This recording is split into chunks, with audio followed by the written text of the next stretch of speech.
안녕하십니까. 하루의 경제 주식 마무리 경주마 이재용입니다. 오늘 하루도 잘 견디셨습니까? 연말 우리장 정말 답답합니다. 산타 랠리는커녕 여기서 더 떨어지지 않기를 바라는 그런 마음입니다. 오늘도 분석 한번 해보겠습니다. 세 분 전문가와 함께 경주마 달려보죠. 어서 오십시오.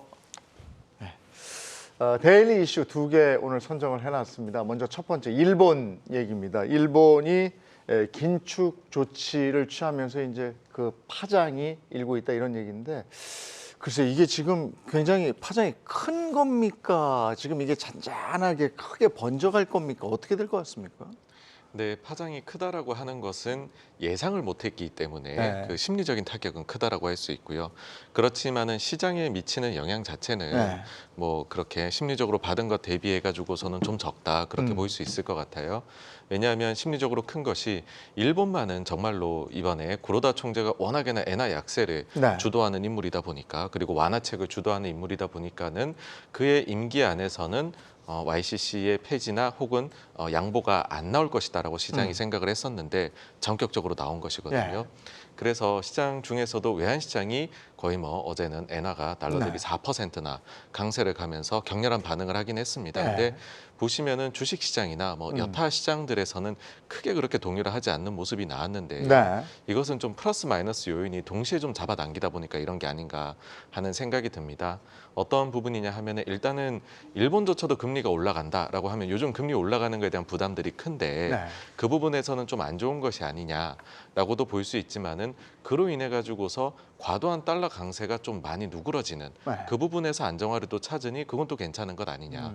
또 일부에서는 그러면 엔화가 좀 강세로 가면은 달러가 약해져서 그동안에 좀 억눌려 있던 각종 유가나 이런 이제 그 원자재 가격들이 올라갈 수도 있지 않겠느냐라고 하지만 어제 시장의 반응은 유가는 거의 움직이질 않았었거든요.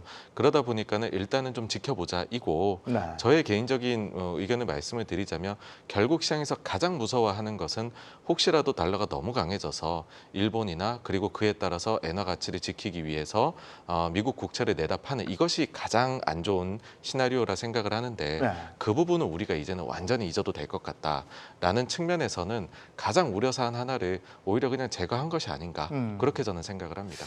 달러는 오늘 1,200원대를 봤고요. 그리고 엔화는 어제는 그 튀어오르더니 오늘은 그냥 잠잠해서, 제가 이 파장이 크게 갈 것이냐 잔잔하게 갈 것이냐 이런 질문을 드린 거거든요. 네. 어떻게 보세요? 근데 사실 어저께 방금 말씀하신 것처럼 너무 급작스럽게 네. 예상하지 못한 어떤 정책이 발표가 되는 것 때문에 충격을 좀 받은 거지. 음. 그리고 또 한 가지는 이제 그동안 좀 이렇게 지켜보고 있었던 게 갑자기 드디어 일본도 정책을 바꾸는구나라는 네. 이제 그런 공포감까지 이제 가미가 되면서 좀 크게 충격을 받은 모습을 보이긴 했지만, 실제적으로는 이게 아직은 그 기조가 바뀐 건 아니고, 네. 또 그러다 그 총재가 이제 퇴임하는 그 시간까지는 추가적인 변화 가능성은 거의 없다고 봐도 되거든요.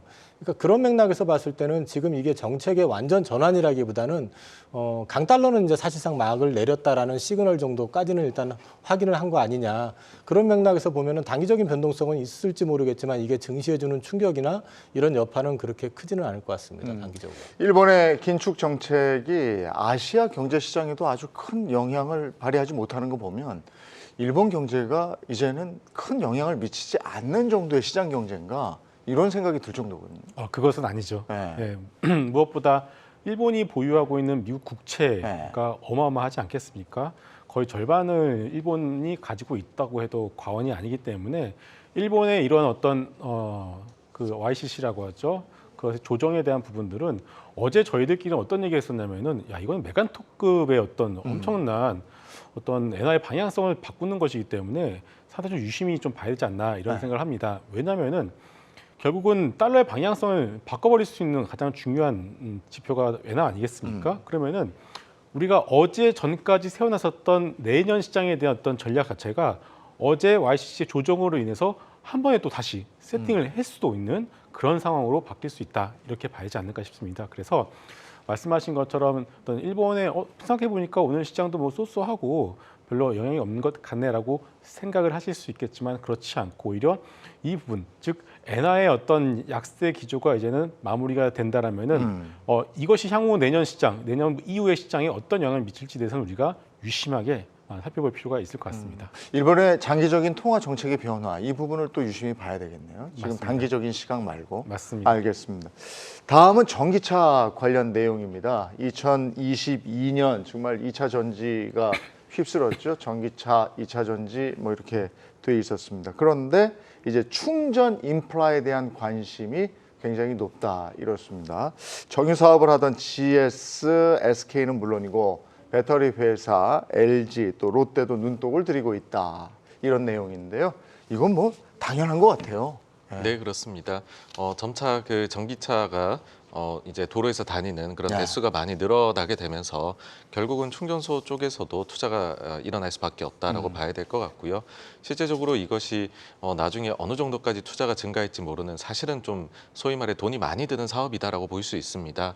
그러다 보니까는 뭐 SK도 그렇고 좀 이제 다른 사업자와 같이 한다라든지 아니면 기존에 조금 설비를 갖추고 있는 깔아놓은 사업자의 지분을 인수를 해가지고서 시장에 참여를 하고 있고요. 아마 여기에서 제일 원하는 것은 이를 통해 가지고서 일종의 플랫폼과 같은, 그러니까는 전기차 쪽에서 다양하게 충전 이외의 추가적인 것까지도 좀 노림수를 가지고서 네. 들어오는 것이 아닌가 그렇게 보입니다. 충전 인프라 사업이 본격적으로 시작되면 여기서 1등은 누가 할 것 같습니까? 아직까지는 알 수가 없다라고 생각을 합니다. 워낙 초기이기 때문에 향후 이제 어떤 좀 전략을 그리고 제가 볼 때에는 자기 편을 좀 많이 만들어야 될 것 같아요. 아무리 대기업이라도 혼자서 할 수 있는 부분은 아닌 것 같고요. 네. 이거를 좀 이종의 다른 분야하고도 엮어서 고객 혜택을 늘릴 수 있는 전략을 펼치는 회사가 네. 1등을 차지하지 않을까 생각합니다. 왜냐하면 우리가 이제 충전 인프라는 전기차가 많이 생기고 이러면서 갈 것 같은데 항상 보면 1등 기업을 찾아내야 그 다른 사람보다 먼저 그걸 찾아내야 그래야지 이 투자에 성공하는 거더라고요. 항상 거기서 늦으니까 우리가 안 되거든요. 네네. 그래서 지금 한번 여쭤본 건데 어떻게 생각하세요? 한번 찾아줘 보세요. 근데 이제 이 충전 인프라 구축이라는 측면에서 봤을 때는 이제 우리나라가 지금 전 세계로 봤을 때는 지금 사실 그 전기차 대당으로 봤을 땐 제일 많이 설치되어 있는 국가거든요. 네. 뭐 2.6대당 지금 한 대가 설치가 되어 있다고 그러고 네. 전 세계 평균이 지금 9.5대당 한 대니까요. 그리고 이제 이런 부분들이 그 대부분이 근데 아직은 저속 충전 위주로 돼 있고 네. 그다음에 아직도 부족한 건 맞는데 이게 국내 인프라 구축용이라고 해가지고 거기서 시장을 선도하는 기업을 찾는 것보다는 오히려 그쪽과 관련돼 있는 그 장비 이런 쪽을 매출하는 기업이 어디냐 이 고속 충전과 관련해 가지고 기술을 갖고 있는 회사가 어디냐를 좀 더 찾아보시는 게 수익률 면에서는 더 나을 수도 있다. 네, 그렇게 보고 있습니다. 그럼 우리가 이 분야에서 글로벌 경쟁력은 어느 정도예요? 알아주는 정도입니까? 글로벌리하게 크게 경쟁력이 있다라고까지는 얘기를 할 수는 없는 것 같습니다. 왜냐하면은 일단은 뭐 전반적으로 전기차의 어떤 보급 대수는 물론 많은 것은 네. 사실입니다만은 아직까지 인프라 구축에 대한 부분들이 어떻게 결론 또 말씀을 드리게 되면은 본격적인 투자가 제대로 되지 않고 있는 것이 사실이거든요. 그렇기 때문에 일단은 뭐 글로벌리하게 경쟁을 가지고 있다라고는 볼 수는 없을 것 같고요. 다만 이것이 충전과 관련된 기술 자체가 그렇게 어려운 기술이 아닙니다. 네, 그렇기 때문에 뭐 대표적으로 원익 P&E 같은 종목들이나 S트래픽 같은 종목들이 이제 관련주로 분류가 되고 있고 물론 당연히 전기차 충전과 관련된 부분들 매출이 일어나고 있는 기업은 건 사실인데 일단은 중요한 것은 만드는 게 중요한 게 아니라 전기차의 보급 속도가 먼저 중요할 것 같아요. 먼저 빠르게 보급되는 것을 확인하고 나서야 아마 뒤늦게 이 전기차 충전 사업 역시도 좀 뒤따라가면서 좀 어떤 확산이 되지 않을까 이렇게 보고 있습니다. 지금 보니까 SK온? 그러니까 SK가 SK온하고 하는 거고 LG 같은 경우에 전기차 충전기 업체 지분 사들여 가지고 하는 거고 그럼 지금 SK하고 LG가 좀 앞서가는 거 아닌가 이런 생각이 들기도 하거든요. 네, 근데 앞서 두 분께서도 말씀을 해주셨듯이 아직까지 우리나라에서 본격적으로 이 충전 사업 쪽이 열렸다라고 보기는 어렵습니다.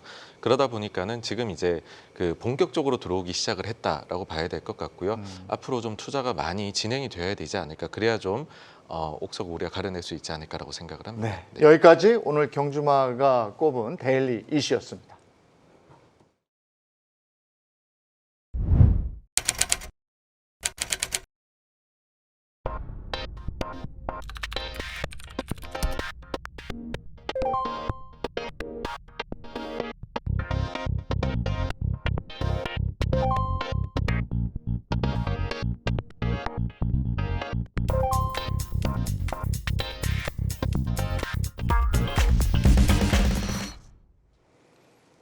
경주마 함께 하시는 분들은 주식에 워낙에 관심이 많은 분들이신 것으로 알고 있습니다. 2022년 한 해를 지내오면서 정말 지긋지긋하다 이렇게 생각하시는 분들도 많으실 겁니다.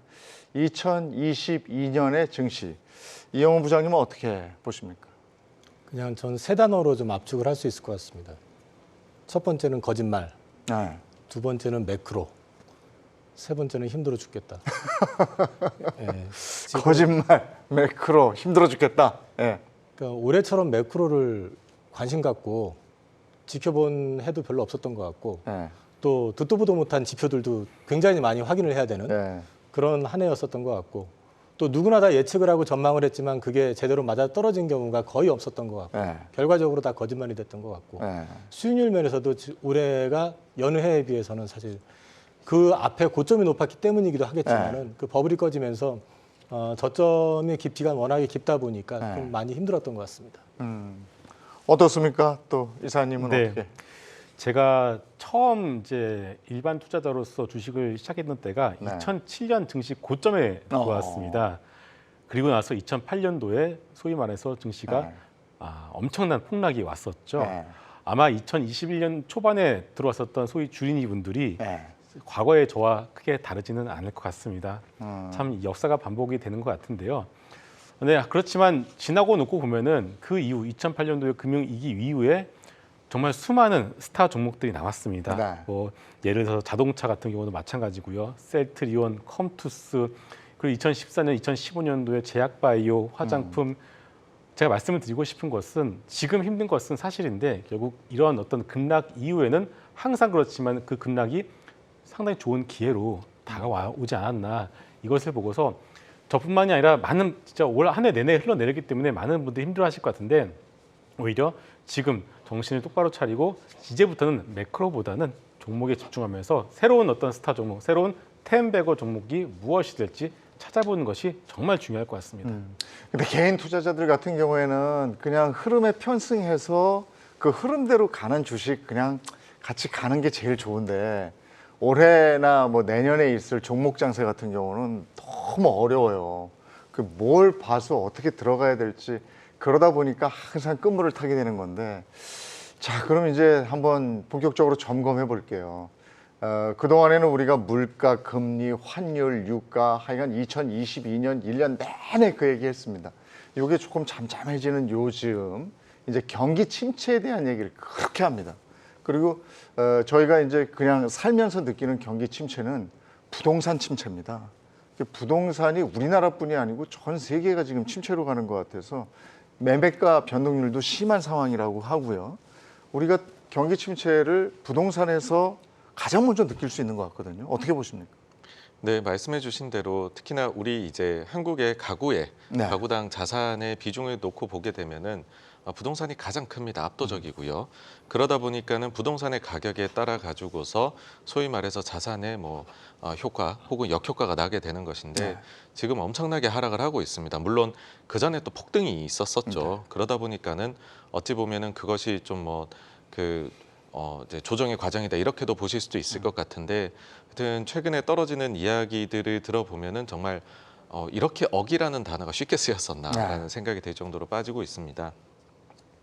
다만 이제 그 부동산 쪽에 관련해서 우리만 말씀해 주신 대로 빠지고 있는 것이 아니고 미국의 경우에도 조정이 나타나고 있고 그런 부분들이 이제 그 우리 입장에서는 좀 중도스러운 길로 가야지만이 시장에는 결국에는 좋게 작용하지 않을까 생각을 합니다. 그러니까 너무 올랐기 때문에 이것이 우리가 인플레 걱정으로 나타났었고 네. 근데 그 부분이 지금은 하락하고 있는데 일정 부분의 하락은 인플레 둔화에 도움을 주겠지만은 또 이것이 너무 하락하게 되면 말씀해 주신 대로 침체 우려가 너무 커지게 되는 것이거든요. 그래서 그 사이에 있는 아주 뭐 인생을 지금 중도라고 해야 될까요? 그런 길을 가게 되기를 지금 바라면서 우리는 아주 앞이 보이지 않는 그런 험난한 길에 가고 있다. 그렇게 말씀드릴 수 있을 것 같습니다. 근데 저는 증시하고 부동산이 하락기에 또는 상승기에 비슷한 그래프로 가는 줄 알았어요. 그랬더니 2022년 시작되자마자 다 아시다시피 증시는 우하향이 늪에 빠진 것처럼 천천히 해서 이 지경까지 왔고요. 근데 부동산은 반대로 조금 늦게 왔잖아요. 근데 이거는 어디 그냥 낭떠러지에 떨어지듯이 지금 부동산 푹 꺾였어요. 그러면 다시 부동산은 예전에 우리가 그걸 겪었잖아요. 증시는 푹 떨어지면 팍 오르더라고요. 부동산도 그렇게 되지 않을까에 대한 생각도 있는데 어쨌든 지금 현황을 보면 미국 같은 경우도 서브프라임 충격을 예견할 정도다. 이 정도거든요. 지금 실제 미국 그 블랙스톤 자산운용에서 운영하는 리츠 펀드 하나가 환매 제한을 하는 바람에 며칠 전에 이제 급락했었던 적도 있고요. 실제로 지금 미국의 지금 주택담보대출 이 대출 금리 자체가 그 작년에 2.9였었는데 지금 현재 5.81까지 올라와 있는 상황이고 이런 부분들이 또 심리를 또 얼어붙게 하다 보니까 지금 주택 시장 지수 역시 지금 31입니다. 이게 균형점이 50인데 50 언더면은 지금 침체를 얘기하는데 31이 돼가지고 현재 50 언더를 거의 한 6개월 이 정도가 지금 연속으로 지금 그 50 언더를 지금 유지하고 있는 상황이거든요. 이거는 사실 미국도 이미 그런 시그널은 지금 와 있는 상태라고 보여지고 최근에 CPI 인덱스를 또 이제 살펴보면은 렌트비라든지 이런 주거비 역시도 떨어지는 모습들이 보여지고 있는데 이게 올해를 넘어서 내년에는 더 심하게 빠질 가능성이 높기 때문에 글로벌하게 지금 부동산이 좀 문제가 되고 있는 거는 사실인 것 같습니다. 그런데 서브프라임처럼은 아직까지는 아니라고들 지금 보고 있는 것 같더라고요. 그게 이제 그 전문가들의 시각이 더 정확하겠지만은 제가 보기에도 지금 현재 현재 이제 그 당시엔 서브프라임이라고 해가지고 새로운 그 파생 상품에 의해 가지고 예기치 못했던 그런 부분들이 크게 터진 반면에 이게 리먼 사태 나고 이런 거 아니에요? 네네 그것보다는 지금 그런 어떤 환경은 아직은 아닌 것 같습니다. 전체적으로 봐서는. 그래서 거기에 비교는 된다지만 그 정도는 아닌 것 같다라고 얘기하는 것 같습니다. 아니 우리나 미국이나 이제 부동산 충격이 지금 오고 있는 거고 그걸 느끼는 분들도 많으신데 서양 경기가 이렇게 침체될 때 동양이 좀 아시아가 쫙 일어나줘서 뭐 그러면 아시아에서 어디가 일어날 것인가? 중국 얘기들을 해요. 2023년에 중국이 좀 갈 거다 이러는데 중국도 발목 잡고 있는 게 이 부동산 아니겠습니까? 일단은 우리나라도 오늘 정말 엄청난 규모의 부동산 규제를 해제를 했습니다. 한꺼번에. 많이 풀었던데요. 맞습니다. 그리고 중국도 이제 그럴 가능성이 상당히 높아지고 있는 것 같습니다. 우리가 진짜 지난 몇 달 동안 내년에 진짜 경제 위기가 온다라면은 중국발 부동산 위기가 아마 그 시발점이 되지도 않을까 옵션 중에 하나로 많이들 얘기를 했었던 것 같아요. 그러한 부분들을 중국 정부도 모르는 것은 아닌 것 같습니다. 그러다 보니까 일단은 그동안 중국이 부동산 침체가 왔었던 것은 이유가 너무 명확합니다. 중국 정부가 돈을 이제 투자를 하라고 돈을 뿌렸는데 그게 투자로 흘러가지 않고 부동산으로 흘러갔습니다. 그러다 보니까 그쪽을 딱 차단을 해버리니까 바로 그쪽에서 문제가 그동안 터졌던 것이죠. 이제 중국도 이러한 부분들을 인지를 하고 있고 이번에 류허 부총리가 공개석상에서 부동산 침체에 대응하기 위한 선제적 조치를 내놓겠다라고 공개적으로 선언을 했고요. 이것을 보고 나서 중국의 최대 디벨로퍼이죠. 빈켓 차이나의 CEO 역시도 이제는 중국 부동산 시장은 바닥을 찍은 것 같다라는 얘기를 한 것 같습니다. 자, 결국 그렇기 때문에 지표 역시도 11월 중국 주택가격 지표가 바닥을 찍고 돌아서고 있고요. 그래서 말씀하신 것처럼 미국과 전반적인 어떤 다른 여타 서방 국가들은 조금 어려운 것은 사실입니다만 우리나라를 비롯해서 중국 쪽에서는 부동산 규제를 대폭 완화를 하고 있기 때문에 일단 이러한 부분들은 분명 전반적으로 봤을 때는 우호적인 역할을 할 수밖에 없다라고 보여지고 있고요. 다만 이 정책이 중요한 건 아닌 것 같아요. 정책도 당연히 중요하겠지만 진짜 중요한 것은 중국이 어떻게 보면은 거의 1년 넘게 갇힌 채로 생활하지 않았겠습니까? 맞아요. 결국은 중국의 리오프닝으로 인해서 경제가 제대로 돌아가게 된다면 이런 훈풍들이 부동산까지도 연결되지 않을까. 그래서 일단 중국발 전 세계를 그러니까 내년 세계 시장을 구원할 하나의 어떤 구원 투수는 중국이 충분히 될 수도 있지 않을까 이렇게 보고 있습니다. 근데 지금은 이제 풀고 나서 직전이기 때문에 이때는 굉장히 많이 코로나 창궐하잖아요. 근데 요 과정을 거치더라고요. 각 나라가 다 보면 우리도 마찬가지였고. 맞습니다. 그러니까 요거는 이제 넘기고 나서 우리가 한번 다시 봐야 되겠다 이런 생각이 드는 부분이 있고요. 아까도 말씀하셨지만 오늘 정부가 부동산 규제를 상당 부분 풀었어요. 이거는 부동산 시장에도 영향을 미치겠지만 부동산 시장에 영향을 미치면 우리는 내 재산이 는 것 같은 그런 기분을 느끼거든요. 집값이 올라갈 때. 지금 떨어지니까 내 재산이 축났다고 생각하고 다 아끼잖아요. 그러면 다시 풀면 또 물가도 오르고 그러니까 이게 어떻게 작용을 하는지 내가 잘 모르겠었어요. 근데 이게 아주 어려운 이제 고차 방정식이 네. 되어버린 것 같아요. 사실 금리 하나만 가지고 설명하기도 어려운데 네. 여기다 규제하고 돈의 흐름까지 봐야 되다 보니까 네. 더 어려워진 것 같습니다. 근데 결론적으로 말씀을 드리자면은 상황이 워낙에나 안 좋기 때문에 규제 완화가 나오는 것이고 그랬을 때에 즉각적으로 사실 반응이 나오기는 어렵다고 생각을 해요. 그렇지만 이 일을 통해 가지고서 바닥 잡기에 나서는 것이고 최악의 네. 심리가 조금씩 이제 풀려나가기를 바라면서 하는 것이다라고 봅니다. 그래서 아무래도 이쪽 시장에서 가장 큰 그런 걱정거리는 뭐였냐라고 생각을 하면은 결국에는 신용 문제였었다고 네. 봅니다. 신용 문제 관련해서 여러 이제 채권들이 좀 문제가 생겼었고 네. 자금 조달에 심지어 대기업의 계열 쪽에서도 문제가 생겼던 것을 여러분들께서 많이 이제 기사로 접하셨을 텐데요. 그 부분에 있어 가지고서는 이제 조금 풀려 나가는 것이 아닌가라고 생각을 하고 그런 면에서는 신용 쪽에서의 좀 긴장도가 완화가 되어 가면서 서서히 좀 온기가 돌기 시작하지 않을까라고 저는 뭐 그렇게 이번 조치 관련해 가지고서도 포괄적으로는 그렇게 봅니다. 부동산 세제 관련해서 굉장히 많이 풀었고요. 또 하나가 이제 민간 임대 사업자 요 부분. 그러니까 다주택자들은 임대 사업자로 전환해라 이런 거죠. 네, 이런 그렇습니다. 부분에서 많이 풀었더라고요. 근데 이제 이게 주가로 어떻게 연동되나요? 우리 건설주를 보는 거잖아요. 네네. 건설주는 아직 안 가요. 건설주 같은 경우는 네.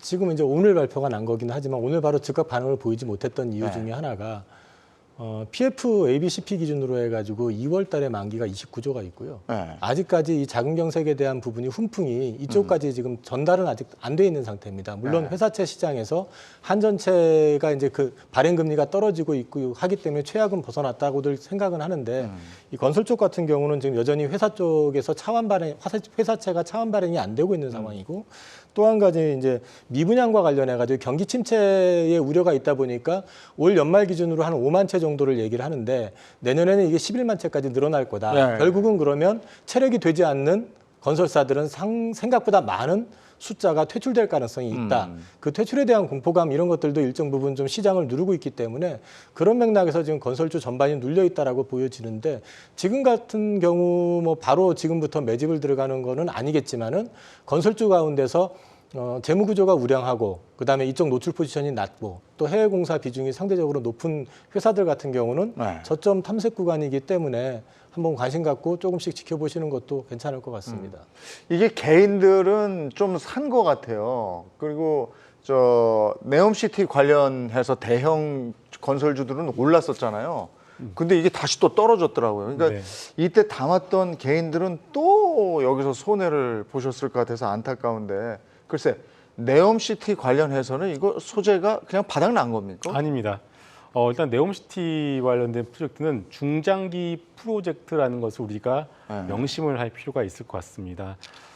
그렇기 때문에 일단은 어떻게 보면은 이제 시작도 제대로 하지 않은 상황이라고 보시면 될 것 같고요.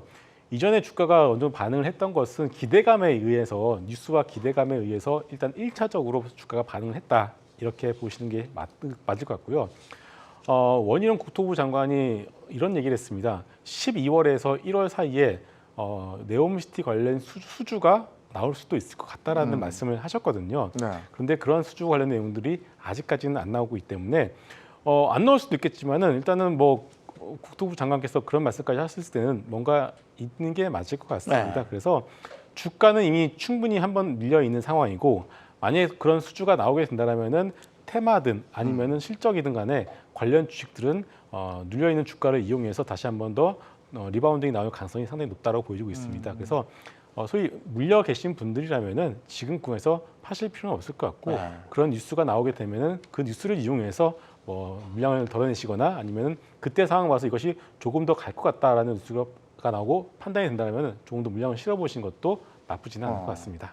어쨌든 대형 건설주 같은 경우에는 지금 네옴시티도 호재지만은 금융 경색이 어느 정도 풀리면 제일 먼저 가는 주 중에 하나가 대형 건설주 아닙니까? 그러면 지금 좀 이렇게 떨어져 있을 때 좀 담는 것도 방법이지 않을까 지금 말씀해 주신 대로 어떻게 보세요? 네, 지금 주가를 누르는 요인이 최악의 상황이 오지 않을까라는 그런 우려들도 있는 것이거든요. 네. 그런데 그 부분에 대해 가지고서 우려는 저도 뭐 과도하다라고 생각을 하고요. 그렇다라고 하면은 사실 이제 이 가식성은 당장은 좀 떨어질 겁니다. 네. 비용도 증가하고 각종 여러 가지 금융 비용도 증가하면 어려울 수 있는데 그런 최악의 가정들이 사라지면 그것만으로도 리바운드가 좀 일어날 수 있다라는 거고요. 네. 그리고 추가로 이 부분하고 엮어서 하나를 더 말씀을 드리자면 결국에는 그런 그 크레딧 리스크 관련해 가지고서 안도감이 좀 돌기 시작을 하면 건설의 이것은 문제뿐만이 아니라 금융의 문제이기도 합니다. 네. 그래서 이것이 금융주 쪽에도 좀 긍정적인 영향을 줄 수 있는 요소이다 그렇게 봅니다. 경기 침체 얘기 지금 이제 계속 나오니까 이렇게 경기 침체 얘기 들리고 이러면 경기 방어주에 관심이 갖게 되잖아요. 뭐 아무리 경기가 침체돼도 우리가 먹고 입고 써야 되는 거는 써야 되는 거니까. 그래서 식음료 관련해서 그런 주식들이 올해 성과가 나쁘지 않았던 것 같아요. 제가 이제 이 방송에서도 몇 번 말씀을 드렸었던 것 같고 한데 이게 음식료의 빅사이클이 나오는 게 네. 일단 환율, 음. 그 다음에 두 번째는 원자재 가격의 하락, 그 다음에 세 번째는 가격 인상. 근데 지금 현재 올해 연초에 곡물 가격이 급등하면서 가격 인상을 죄다 했거든요. 네. 마지막으로 농심까지 지금 가격을 다 올려놓은 상태고, 그 다음에 이제 환율이 원화가 또 강세로 지금 최근에 반전되기 시작했고, 개인적으로는 달러가 고점을 확인한 거라고 보고 있기 때문에 앞으로 다시 크게 리바운드 되는 것보다는 좀 하향할 가능성이 더 있다고 본다고 그러면 네. 이 부분에서도 플러스 요인이 분명히 나오고, 이런 것들이 지금 세 가지가 다 믹싱이 되어 있기 때문에 일단 음식료 같은 경우는 추세적으로는 우상향할 가능성이 높다라고 저는 여전히 보고 있고요. 그런데 이제 그 과거에 한번 빅사이클이 언제 있었나를 한번 보면은 2008년에서 2015년까지가 있었거든요. 그때 많이 갔던 대형주 같은 경우 오리온 같은 게 거의 한 10배 정도 수익이 났었고요. 어휴. 적게 났던 것도 5배에서 6배 정도가 네. 났었습니다. 그거는 그때 이제 중국 시장이라고 하는 새로운 시장이 개척이 되면서 열린 거거든요. 네. 이번에는 이제 K푸드라고 해가지고 K컬처하고 맞물려가지고 그게 확산이 된다 그러면은 그만큼 날 거라고 생각은 안 하는데, 왜냐하면 이미 어느 정도 지금 시가총액이 많이 올라와 있는 상태이기 때문에 그래도 못지않게 이 추세가 누릴 때마다 조금씩 담아두시면은 그래도 안정적으로 꾸준히 수익을 낼 수 있는 섹터 중에 하나가 아닐까 싶습니다. 명동에 가보면 그 과자 매장이 아주 큰 데가 있어요. 과자 할인 매장이. 거기가 얼마 전까지 텅텅 비다가요.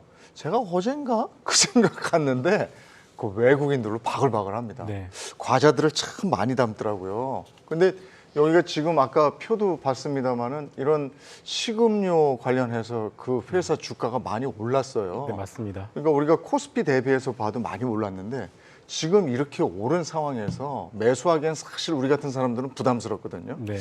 괜찮을까요? 덤벼봐도. 충분히 가능하다라고 생각을 합니다. 물론 뭐 기술적으로 뭐 조정 시에 매수를 한다던가 그런 어떤 미세한 어떤 차이는 있겠지만 큰 그림 자체는 점점 우상향할 가능성이 높다고 보고 있고요. 왜냐하면은 명동 말씀을 정말 잘해주신 것 같아요.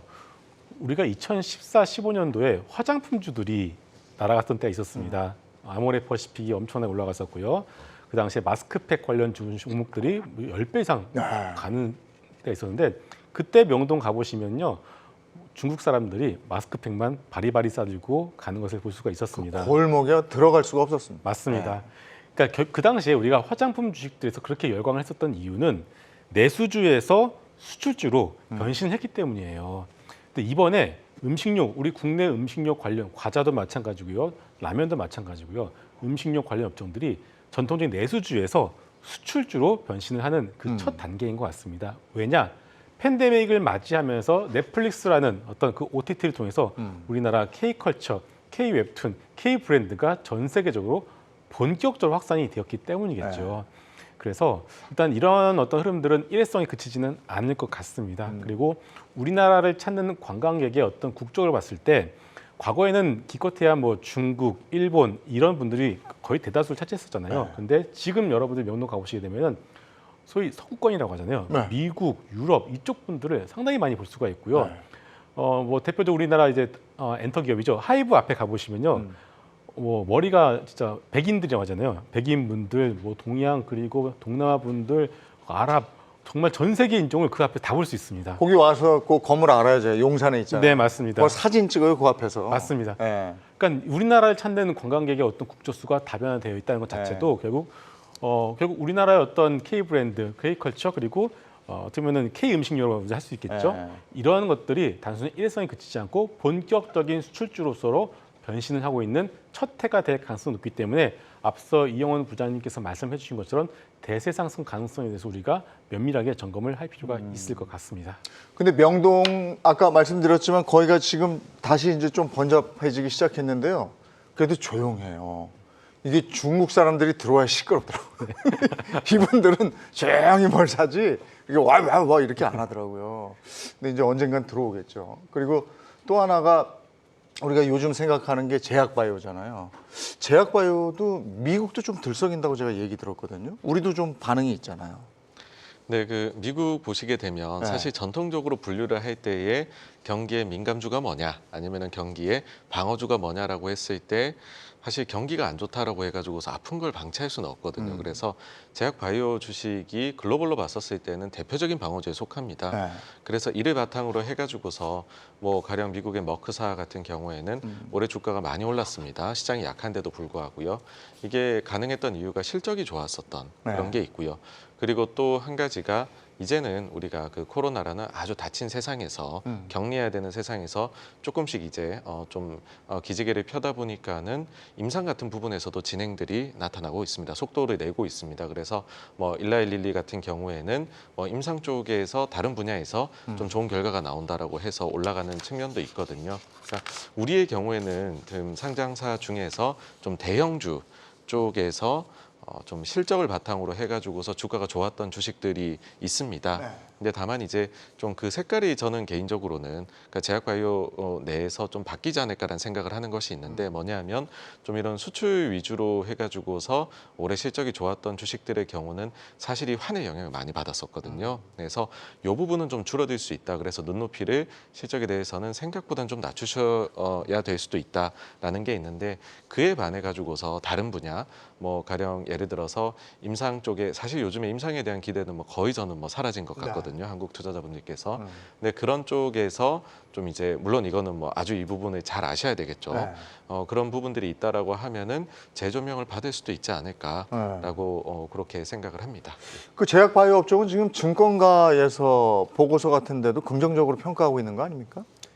지금 올 한 해 그 섹터들 가운데서 가장 어려웠던 섹터 중에 하나가 제약바이오 쪽이었거든요. 근데 이제 하반기 들어와 가지고 다시 이제 독감 유행하기 시작하고 네. 감기약 부족하다 해서 그쪽 관련돼 있는 이제 제약 회사들은 좀 많이 올랐던 것 같고. 근데 실제로 이제 기술 수출과 관련 있는 연구하는 쪽에 이제 바이오텍 같은 경우는 라이센스 아웃이 있었음에도 불구하고 시세 반영이 거의 되지 않는 그런 해였는데 내년에는 사실 이제 올해 진행이 됐었던 것들이 연장선상에서 봤을 땐 기술력을 가진 회사들 네. 그리고 최근에 시장 트렌드를 보면은 미국 같은 경우도 mRNA 기술을 가지고 지금 암 백신을 지금 개발한다. 네. 이런 것들 때문에 모더나라든지 이런 주식들이 상당히 각광을 받고 있잖아요. 그 연관해 가지고 우리나라에서 이 RNA의 원료를 생산하고 있는 회사라든지 또 이쪽과 관련돼 있는 기술을 실제로 테마주가 아니라 기술을 가지고 연구하고 있는 회사들이 몇 개 있습니다. 네. 이런 회사들이라든지 또 우리가 지금 다 알고 있는 그 바이오텍의 우리나라에서는 이제 국영수라고 얘기하는 기업들이 있습니다. 뭐 알테오젠, 레고캠바이오, ABL 바이오 뭐 이런 그걸 국영수라고 얘기들 하던데 네. 실제로 이제 라이센스 아웃 기술도 경험도 있고 기술도 갖고 있는 회사들인데 이런 회사들이 보여주는 퍼포먼스들을 감안해서 본다 그러면은 내년에는 일단 금리 상단이 어느 정도 예상이 되는 시점이고 또 이후에 이런 부분들이 좀 구체화된다고 하면은 충분히 올해보다는 좋아지는 그림이 나오지 않을까 그렇게 생각하고 있습니다. 그러니까 제약 바이오에서도 그 기술력을 갖춘 기업을 눈여겨서 잘 살펴봐라 이런 건데 저희가 그거를 살펴볼 재주가 없어가지고요. 그 어떤 기업이 글로벌 기술 이전과 관련된 기업인지 이거 잘 모르겠거든요. 네, 정말 어렵습니다. 예, 특히나 제약 바이오는 이제 투자를 해보신 분들은 아시겠지만 한 번 공부를 해서 이게 될 것 같아라는 확신을 가지고 매수를 하는 순간 주가는 안 움직입니다. 네. 그렇게 해서 이제 뭐 자의반 타의반으로 오랫동안 가져가는 경우가 대부분인데 그렇기 때문에 진짜 제약바이오만큼은 여러분들이 어느 정도 일정 비중을 가지고서 내가 이것은 좀 더 오래 가져가겠다라는 그런 어떤 마인드로 보시는 것이 맞다라는 말씀을 먼저 드리겠고요. 네. 일단 앞서 이제 이영훈 분야께서 말씀해 주셨지만 ABL 바이오 같은 경우도 상당히 좋은 종목 중에 하나죠. 왜냐하면은 이미 올 1월 달에 사노피 쪽으로 1조 이상의 라이센스 아웃 계약을 체결했고요. 지금 올해 이 제약 바이오 섹터 내에서 가장 중요한 이슈 중 하나는 자금 경색 문제였습니다. 네. 자금 조달 문제가 맞아요, 컸잖아요. 맞아요. 네. 근데 ABL 바이오는 올해 연말 기준으로 봤을 때 현금이 약 1,500억 이상 들어온 것이 확실시되어 있기 때문에 이런 문제에서 자유롭다라고 봐야 될 것 같고요. 또 하나 최근에 핫하게 올라가고 있는 종목도 있습니다. 삼천당 제약이 바로 그 예라고 볼 수가 있겠는데요. 참 삼천당 제약도 말도 많고 탈도 많은 종목입니다. 주주분들이 3년 동안 정말 고생을 했다가 최근에서야 이제 좀 빛을 보려나라는 생각을 가지고 있는데 기대하던 지금 기술 수출에 대한 제품 수출에 대한 계약이 일단은 나온 상황이고요. 추가 어떤 계약에 대한 부분들을 기대를 하고 있다 이렇게 볼 수가 있겠고 또 하나 여러분들 이제 지하철에서 아마 이런 광고 많이 보셨을 것 같아요. 피플바이오의 치매 진단 광고가 예, 지하철에 요즘 많이 나오더라고요. 네. 그리고 엘리베이터 타시는 분들의 경우에는 엘리베이터 여러 광고들 하잖아요. 거기서도 피플바이오 어떤 치매 진단 광고를 저는 본 적이 있는데 최근에 주가도 상당히 좋은 흐름세를 좀 보여주고 있습니다. 결국은 이제 오랫동안 참 고생을 했었던 제약바이오 섹터가 연말 돼서야 어느 정도 대주주 요건에 대한 이슈도 있겠지만은 하나둘씩 성과를 보여주고 있고 그리고 모멘텀에 이제는 주가가 반응을 하는 그런 구간으로 진입했기 때문에 지금부터는 이런 종목들에 대해서는 관심 있게 보시는 것이 맞지 않을까 싶습니다. 그 제약 바이오 종목 중에서 코로나 때 신풍제약 같이 화끈하게 가는 거 뭐 하나 없겠습니까?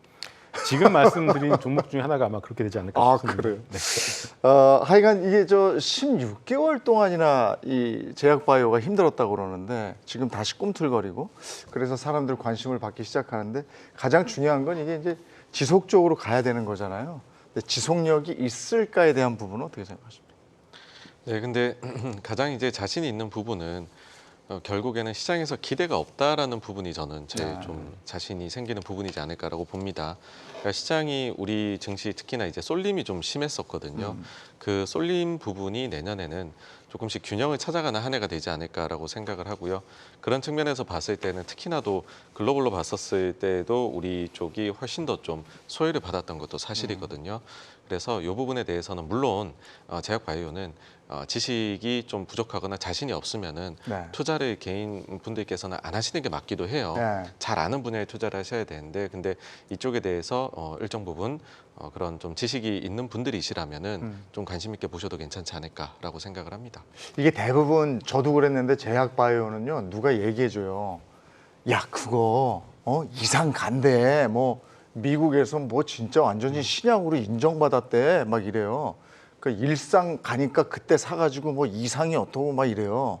근데 누구 얘기 들어보면 삼상이 되게 힘들다고 그러고 그 도대체 제약 바이오주는 일상, 이상, 삼상 언제 사야 되는 거예요?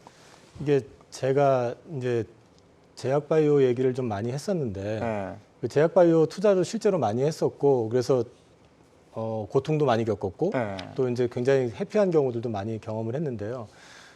제가 이제 투자 관련해 가지고 한 가지 조언 아닌 조언을 드린다면은 보통 이제 주식을 사기 전까지 막 뭐 정보를 듣던 공부를 하든 해놓고 나서 사고 난 다음부터는 차트만 보거든요.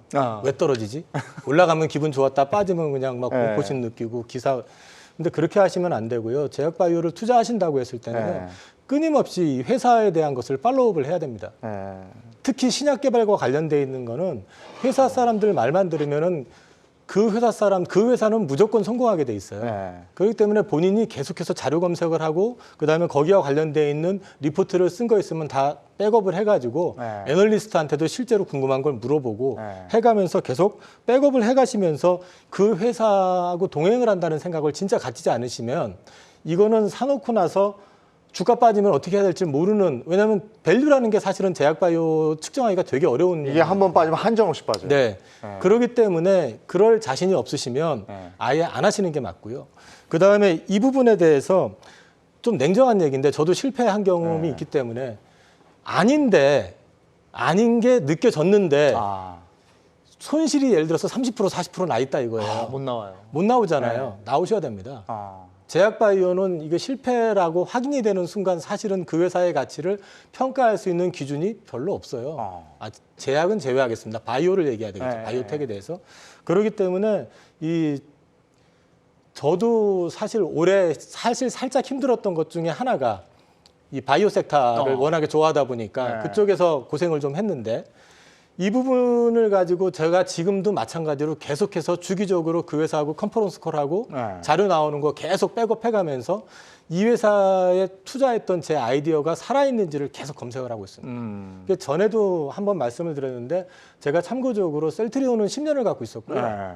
알테오젠은 4년을 투자했습니다. 네. 그러니까 이 제약바이오 투자하실 때 그냥 단기 시세를 보시고 그 기분을 느끼시기 위해서 투자하신다는 건 사실은 정말 죄송한 말씀인데 카지노에서 카지노 하는 거하고 별 차이 없는 거예요. 그래서 이 부분에 대해서는 공부하고 백업할 자신이 없으시면 안 하시는 게 맞다라고 저는 생각을 해요. 지금 이제 말 나온 김에 셀트리온 같은 경우는 참 많이들 가지고 계시잖아요. 네. 근데 참 많이 빠졌잖아요. 이것도 정말 삼성전자만큼이나 이걸 어떻게 해야 되나, 이걸 어떻게 해야 되나, 물을 타야 되나, 어떻게 해야 되나 고민이 많은 거거든요. 네. 이런 건 어떻게 해야 됩니까? 알테오젠도 마찬가지 같은데. 네, 일단은 뭐 결국은 이제 시장 상황이 이제 제약바이오 섹터를 볼 때가 있고 안 볼 때가 있습니다. 근데 어떻게 보면 근 2년 동안 제약바이오 섹터를 보지 않았던 것이 사실이었고요. 근데 올해 연말부터 이제 슬슬 제약바이오를 보기 시작했다라고 우리가 봐야 되지 않나 싶습니다. 앞서 말씀드린 것처럼 셀트리온 같은 경우에도 일단 셀트리온도 주가의 어떤 하락세는 충분히 조정이 되었다라고 생각을 하고 있고요. 내년부터는 셀트리온도 제2의 도약기를 충분히 맞이할 거라고 생각을 하고 있습니다. 그리고 알테오젠 같은 경우도 뭐 여러 가지 노이즈들이 있습니다만은 알테오젠도 충분히 추가적인 라이센스 아웃 계약 기대감을 가지고 있는 종목이고 충분히 그럴 만한 능력이 되는 기업이다라고 보셔도 될 것 같고요. 일단은 지금 좀 더 한 가지 팁을 드리게 되면은 결국은 이제 제약바이오는 어느 정도 한번 주가가 1차 상승이 난 종목들을 먼저 보시는 것이 일단은 기다리는 측면에서는 조금은 좀 더 편하지 않을까라는 생각을 합니다. 왜냐하면 바닥에 있고 이 회사의 어떤 펀더멘탈과 그리고 이 기술력의 가치를 믿고서 버티는 것은 너무 힘들어요. 네. 그렇기 때문에 일단은 지금 한정된 수급, 시장의 자금 자체가 한정되어 있기 때문에 무작정 이것저것 다 뽑아낼 수 없는 상황이라는 것을 우리가 인지를 한다면은 일단은 제약바이오 섹터 역시도 압축해서 일단은 시장이 관심을 가져주는 종목 위주로 먼저 보시는 것이 맞지 않을까 싶습니다. 또 하나가 우리 개인 투자자들의 주간 순매수 순위를 한번 봤어요. 근데 과감하게 성장주에 투자를 하고 계셨습니다. 네이버, 카카오가 1, 2위예요. 이건 어떻게 보세요? 네, 아무래도 개인 투자자분들 입장에서 워낙에 이번 증시 사이클에서 선호도가 높았던 그런 종목들이기도 하고 네. 또 그리고 고점 대비해서 많이 하락을 했습니다. 네. 그러다 보니까는 아무래도 더 매수세가 이어진 것이 아닐까라고 생각을 하는데요. 결국에는 이 종목들도 가기 위해 가지고서는 실적이 제일 중요하다라고 생각을 합니다. 그래서 실적 측면에서 비용 증가가 좀 이제 특히 인건비를 비롯해서 많이 있었고 그 다음에는 경기 자체가 여기도 좀 광고나 이런 경기 쪽에 예민하게 반응을 하는 경향이 있거든요. 네. 그런 쪽에서도 일정 부분 다른 쪽에 좀 전통적인 그런 수단이나 이런 쪽에 마켓 쉐어를 뺏겼었는데 그런 것들을 조금 회복하는 모습들을 보여주면 그러면은 주가가 정말로 그때부터는 좀 제대로 반등을 보일 수 있지 않을까라 생각을 하고요. 더불어 가지고서는 사실 이 종목들하고 또 그 해외에 있는 각종 빅테크 플랫폼 기업들의 주가도 연동이 꽤 많이 되는 편입니다. 네. 근데 해외 쪽도 이쪽 부분이 주가가 좋지는 않거든요. 네.